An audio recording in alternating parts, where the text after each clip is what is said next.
Com a decisão, com o anúncio do governo, do conjunto de regras que orienta o orçamento, começa o governo, começa o jogo. O governo tomou posse no dia 1 de janeiro, mas vamos chamar aqui o marco zero, foi agora. Marco zero foi agora. Só que o que é o marco zero? É o ponto de partida, não é não dá para você dizer assim, sabe criança quando entra no carro e fala assim, falta muito, você acabou de entrar no carro. Quem tiver agora com criança no carro, você que é criança, você pergunta pro seu pai, pra sua mãe, né? Falta muito, você vai fazer uma viagem de 3 horas, você acabou de virar a esquina, falta muito. O jogo está começando. E esse conjunto de regras precisa ser aprovado pelo Congresso Nacional. Mas uma vez aprovado, é o conjunto de regras sobre o qual o governo vai trabalhar. Então não dá para dizer que temos uma iniciativa do governo que muda alguma coisa. Não, temos um ponto de partida como tivemos no governo Temer com o teto de gastos, que também saiu no começo do governo. O começo que eu quero dizer é o seguinte, os primeiros 3 meses, né, de governo. Já, faltam alguns dias para a gente ir para aquele marco, que eu nem sei por que a gente faz isso, 100 dias de governo. Não sei de onde a gente inventou esse troço, mas a gente faz. E a gente vai fazer aqui, pode ter certeza. 100 dias de governo. 100 dias não são 4 meses, não são 3 meses. Ninguém comemora 100 dias de nada, né? Olha, eu tô trabalhando na Band News FM há 100 dias. Não existe 100 dias. Existe 1 mês, 3 meses, 6 meses, né? Você fala assim, a criança completou 100 dias de vida. Enfim. Mas em governo a gente tem esse troço. Assim como economista e colunista de economia, a nossa Juliana Rosa sabe muito bem disso. Toda vez que a gente dá uma notícia de economia, a gente fala assim, o primeiro trimestre comparado ao segundo trimestre. Eu não me lembro, Fábio, de você ter dito assim, meu desempenho aqui na Band News FM no primeiro trimestre comparado ao primeiro trimestre do ano anterior. Não existe muito isso, mas tem essa coisa dos 100 dias. Nós estamos com 90 dias de governo. Semana que vem agora faz... não é isso, amanhã faz 90 dias de governo. 90 dias de governo. E o que a gente espera desse governo? O conjunto de propostas para transformar o Brasil. Não é a regra de gastos e o conjunto fiscal. E eu fui olhar e a primeira impressão que eu tive era assim, puxa vida, esse talvez seja o governo de começo mais lento de que eu me lembro. Aí eu passei a perceber, quer dizer, eu percebi, lendo, pesquisando, que a gente tem uma sensação de lentidão nos momentos de hoje e quando a gente vai comparar com o que aconteceu antes, é que a gente vai saber se a gente está mais lento ou menos lento. Eu fui pegar 90 dias de governo Sarney, 90 dias de governo Collor, 90 dias de governo Itamar, enfim, os 90 dias. E você vê que, claro, você tem algumas coisas que são... O Collor começou de forma enlouquecida, mas você tem uma certa lentidão, uma certa fase em que o governo patina, né? E tem um marco. Em todos os governos, a palavra é o seguinte, ajuste fiscal. Todo mundo, o tempo inteiro. A discussão é, fizeram alguma coisa na política monetária, mas tem a questão fiscal. O Collor congelou a economia, tirou o dinheiro das pessoas, mas tem a questão dos gastos públicos, a questão fiscal. Aconteceu isso com todos os governos. É engraçado que o governo que demonstrou, olha que coisa exótica, maior preocupação com a questão fiscal, além do Temer, foi a Dilma, no discurso. Tanto que nas primeiras análises com 90 dias de governo, 100 dias de governo, era assim, ela tem um discurso de preocupação fiscal, e olha só o que ficou. Foi o governo mais bagunçado de controle fiscal que a gente teve, foi o governo Dilma. E se dizia que a Dilma tinha uma preocupação fiscal grande comparado ao desajuste que foram os 2 últimos anos do governo Lula, no governo Lula 2, que ele abriu os cofres e mandou ver gasto. E ela demonstrou um interesse por conter gastos, que depois a gente viu no que deu, não funcionou, não foi a marca do governo Dilma. Mas eram os governos anteriores, que tinham juros altos, e não tinha muito jeito. A Dilma até foi uma mulher felizarda, comparado aos juros de hoje, igual ao de hoje, 11,75, os juros que a Dilma estava com 3 meses de governo. Você pega o governo Lula, ele estava com juros de 26,5% com 3 meses de governo. Olha que loucura.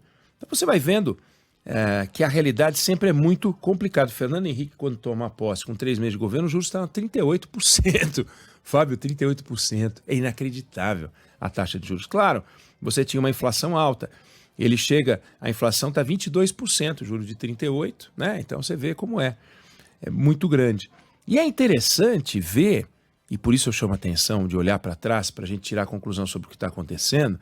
No governo Sarney, por exemplo, o governo Sarney, todo mundo sabe, vice-presidente do Tancredo, eleito de forma indireta pelo Congresso Nacional, transição do regime militar para a democracia brasileira. O Sarney faz uma reunião com os prefeitos, Fábio, e promete uma reforma tributária. Você acredita? Reforma tributária. 1985. Nós estamos em 2023 e nós estamos falando do quê? Reforma tributária. Ele promete uma reforma tributária e diz assim, veja só, os senhores já foram muito enganados. Eu não quero ser mais um presidente a enganar os senhores, disse a prefeitos sobre a reforma tributária, porque havia sido objeto de promessa do governo anterior, que era o governo Figueiredo. Olha só, reforma tributária em 85 que não saiu. Como também não saiu em 2005, 2015. E vamos torcer para que não vire 2025. Mas, enfim. Collor, com a bandeira de contenção da inflação também, tinha um desafio grande, tributário, fiscal, e não conseguiu enfrentar. Não conseguiu enfrentar. Lula largou com a aprovação de um projeto que abria a porta com a promessa de autonomia do Banco Central. Era compromisso do governo do PT com o FMI. Olha que interessante.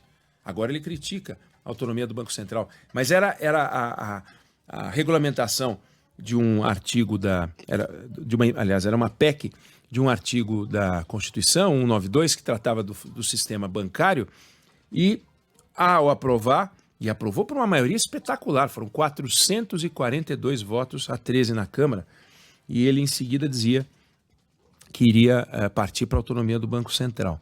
Então a gente vê, olhando para trás, que esse começo de governo, esses primeiros 90 dias, um ou outro fez algum ato de impacto, por exemplo, pegar e roubar o nosso dinheiro todo, como fez o governo Collor.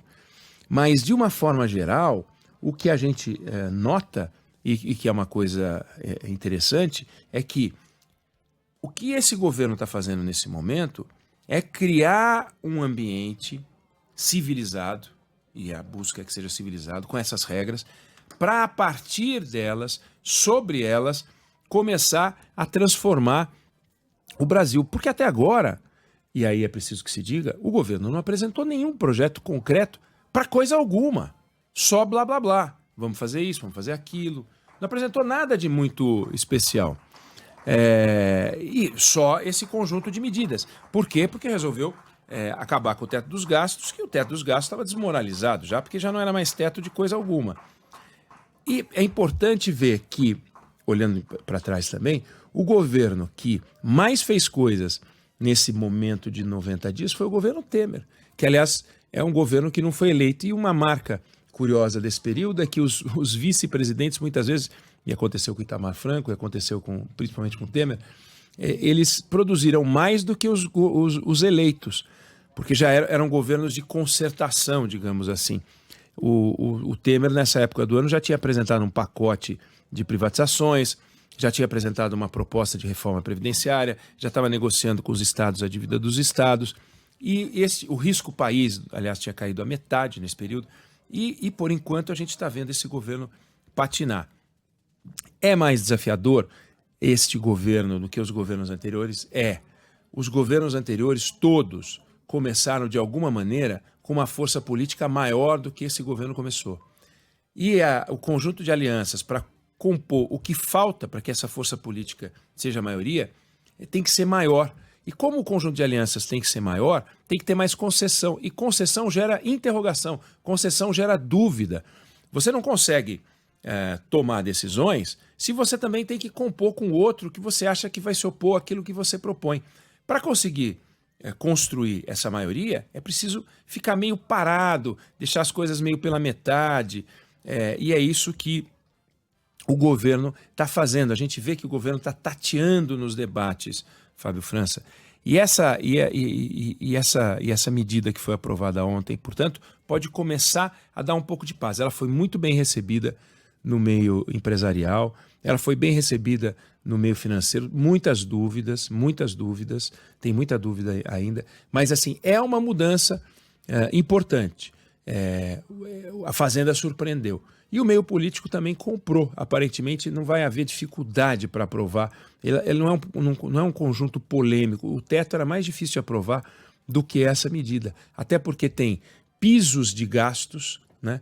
E também tem teto de gastos. Eles conseguiram fazer um negócio que tem teto, mas também tem piso para garantir que o governo gaste e consiga investir. A gente vai acompanhar, Fábio, e a gente tem todo o interesse que isso funcione, porque somos brasileiros, a gente quer que o Brasil ande. Quer dizer, não estamos aqui na rádio torcendo para que dê errado. A gente está torcendo para que dê certo, né? Então as análises, pelo menos as que eu faço, são sempre sob a ótica de tomara que funcione. Tomara que funcione. Eu queria que o governo Bolsonaro tivesse acertado mais, eu queria que o governo Dilma tivesse acertado alguma coisa, eu queria que o governo Temer tivesse acertado mais. Todos os governos, a gente sempre espera que acertem mais. Vamos torcer para que esse governo acerte também. Vão merecer a crítica, a gente critica. Os ministros, por alguma razão, eles têm uma necessidade louca de mostrar que eles têm um poder que eles não têm, e aí eles falam e criam crises. Então, vamos observar e torcendo para que essas crises políticas sejam crises políticas de baixo impacto.